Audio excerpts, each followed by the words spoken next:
This 400% weapon damage Sent Elmo's build is absolutely brutal. Sent Elmo's already feels like one of the cleanest exotics in the game. It's stable, easy to control, the shock ammo is always useful, and it's just one of those weapons that just feels good in almost any setup. But this version takes that comfortable Sent Elmo's feel and turns into something that ramps way harder once the fight gets going. The damage starts off simple, but as enemies begin dropping, the damage begins to climb fast, and before long you're hitting way harder than you'd expect from how easy this setup is to play. That's just what I like about it. You don't have to do anything awkward to make this work. You're keeping pressure on enemies, building momentum through kills, and using the shock ammo to control the fight. And once everything is fully active, the build really starts to snowball. It has that smooth Sent Elmo's handling, but with a much stronger damage engine behind it. So if you want a Sent Elmo's build that still feels easy to use, but can ramp up to something seriously heavy once the fight starts moving, this one is definitely worth trying. But before we get into the full breakdown, if you do enjoy the video, make sure you leave a like, and if you're not already subscribed, hit that subscribe button as well. And if you want to become part of the Discord community, the link is always in the description below. So starting off with the primary weapon, we're using the Sent Elmo's engine.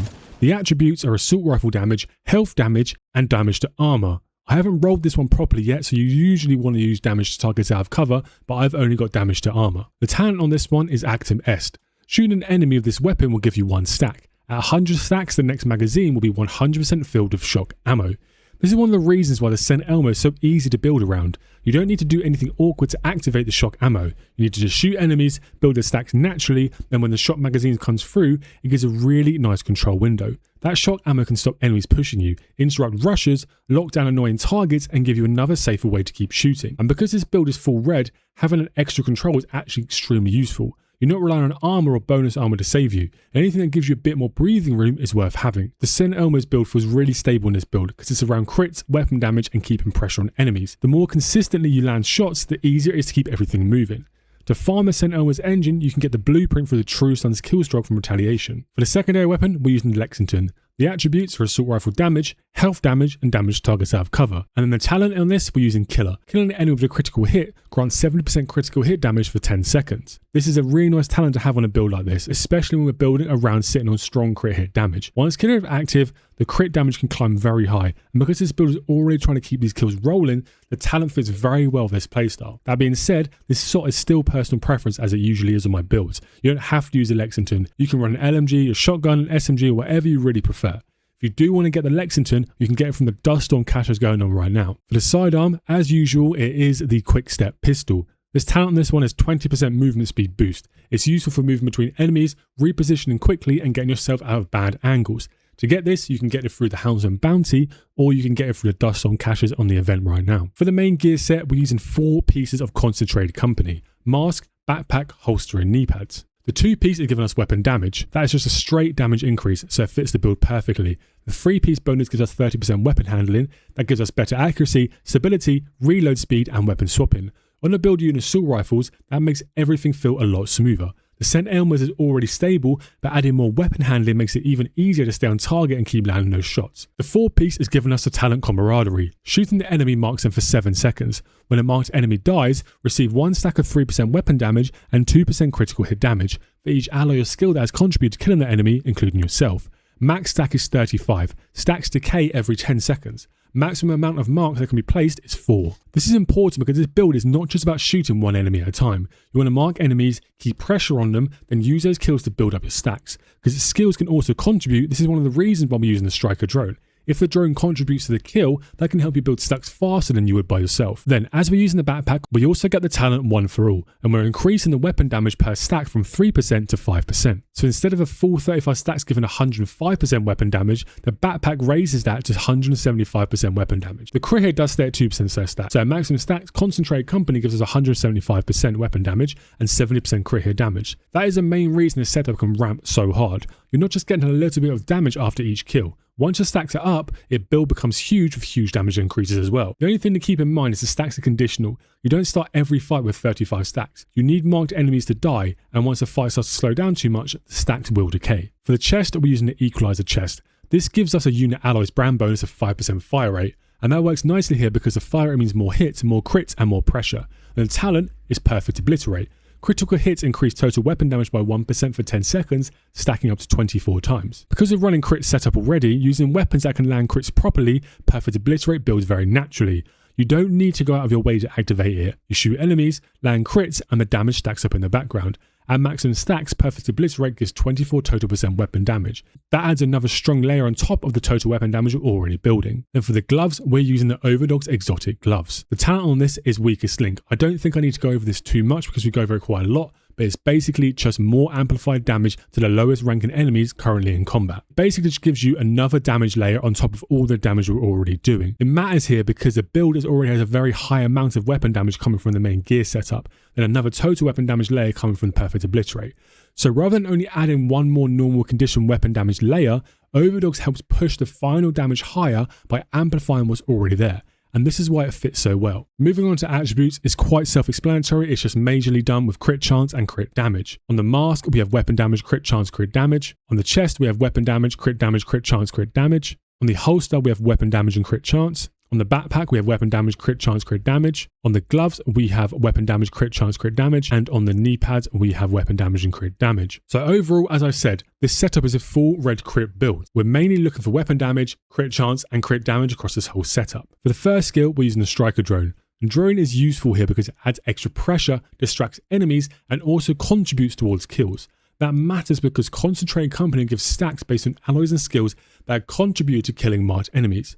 So the drone is not just here for some random damage, it actually helps the damage ramp. For the second skill, we're using the Reviver Hive. Because this is a full red setup, the Reviver Hive is here is just a safe option. We are very squishy and we don't have loads of armor. Bonus armor or armor regen carrying you through mistakes is one of the things that we really need if you don't want to use something like a Reviver Hive. So if you do get caught out, rushed, flanked, or deleted while trying to escape and keep your stacks active, the Hive gives you that second chance. So looking through these stats on the build is sitting around 55% critical hit chance and 130% critical hit damage.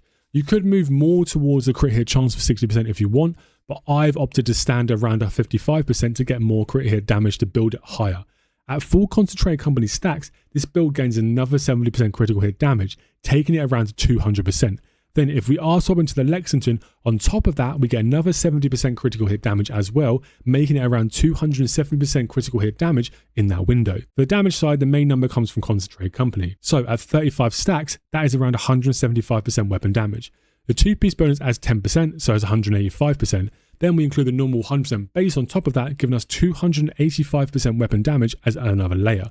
Then Overdogs amplifies the final damage further when the condition is active, and that's how this build is reaching over 400% weapon damage. It's not active from the first bullet, as I always say in these builds, it is the max stack potential. For the seasonal modifiers, we're not using any seasonal modifiers. I like to keep this section simple, as you can see in my latest builds, because the build does not rely on modifiers itself. They're just here as an extra layer on top of the setup. Core build is a damage ramp, crit scaling, crit marks, and the drone contribution to the way this build grows through kills. For the specialization, we're using Gunner. Gunner fits this build because we want some extra sustain and comfort during a full red setup. The armor on kill is useful if we don't have much survivability elsewhere. It also helps with ammo, which is always nice when you're running around with an assault rifle keeping constant pressure on enemies. Gunner also gives us a bonus rate of fire off a kill, which fits nicely with the rest of the build, giving us more crits. The faster you can keep shooting, the easier it is to keep pressure on enemies, keep the crits going, and maintain the damage ramp. So bringing everything together, this is basically a very simple send Elmos damage build, but with a much stronger stacking system behind it. The fight starts by shooting enemies and marking them. Once the enemy is marked, you want the enemy to die while you use your skill, or while your teammates have contributed to the kill. Every time that happens, Concentrated Company starts giving you stacks. Because we're using the backpack, those stacks are much stronger on the weapon damage side. Instead of 3%, we get 5%. So once you reach full 35% stack potential, that is 175% weapon damage and 70% critical hit damage. That is already massive damage stack increase. The Striker Drone then helps because it contributes to the marked kills. That means in solo play, it gives you another build to get them stacks quicker, and in group play, teammates can also help contribute. And this is where the build starts to feel a bit better the more enemies are around. If enemies are dying one after another, you can keep the ramp up and the stacks done quickly by refreshing them before they decay. At the same time, Equalizer chest is built in Perfect Obliterate. Every critical hit gives you another 1 total weapon percent up to 24 times. Because we're using critical hit setup with 55% critical hit chance, that stacks naturally. Then Overdogs add another amplified damage layer on top. So rather than the build only having one source of damage, you have multiple layers. You have weapon damage from Concentrated Company, you have critical hit damage from Concentrated Company, you have total weapon damage from Perfect Obliterate, then you have amplified damage from Overdogs. Then, you also have certain Elmos giving you a very stable assault rifle with shock ammo to help control enemies on top of that damage ramp. That shock ammo is a big part of why certain Elmos feel so nice here. Because the build is full red, you can't just stand still and trade damage with everything. When the shock magazine comes through, it gives you a safer window to keep firing, stop rushes and lock enemies in place while you clean them up. The Lexington then gives you a strong secondary option, especially if you activate Killer.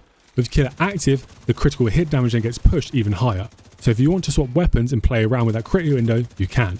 But the main point of the build here is very simple. Mark enemies, keep pressure on them, let the drone contribute to get kills, build stacks, and then keep the fight moving before those stacks drop off. The biggest strength is the damage ramp. Once everything is active, the build hits extremely hard for how simple it is to play. You don't have to manage a complicated rotation, you're basically shooting enemies, landing crits, and using kills to scale the build. It's also very flexible. If you don't like Lexington, you can use another secondary. If you want a shotgun, SMG or LMG in that slot, you can change it around to run on the build. The weakness is that you're still full red. So if you get pushed from multiple angles, if you lose your shock ammo window, or if you play too aggressive without cover, you can go down very quickly. The Reviver Hive helps you, Gunner Armor on Kill helps you as well, and the drone can also take some pressure away, but none of that turns this into a tank. The other weakness is stack maintenance. Concentrated Company stacks decay every 10 seconds, so you need kills to keep it moving. If you're in content where enemies are too spread out, or if a fight starts to slow down too much, you won't always sit at the highest numbers. That means the build feels the best in missions, open world activities, control points, retaliation content, and anywhere where enemies keep feeding you.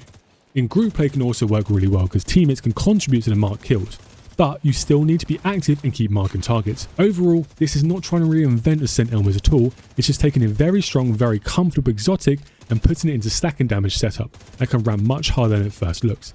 It feels simple, hits hard, and once the stacks are moving, it becomes a really strong full red damage setup. But that's going to be it for today's video. If you have enjoyed it, make sure you leave a like, and if you're not already subscribed, hit that subscribe button as well.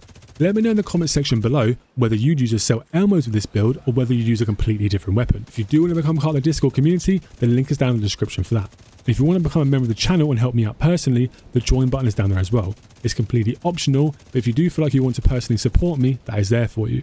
As always, thank you for watching, I appreciate the support. And again, thank you for 8,000 subscribers. I'll catch you in the next one. Peace out.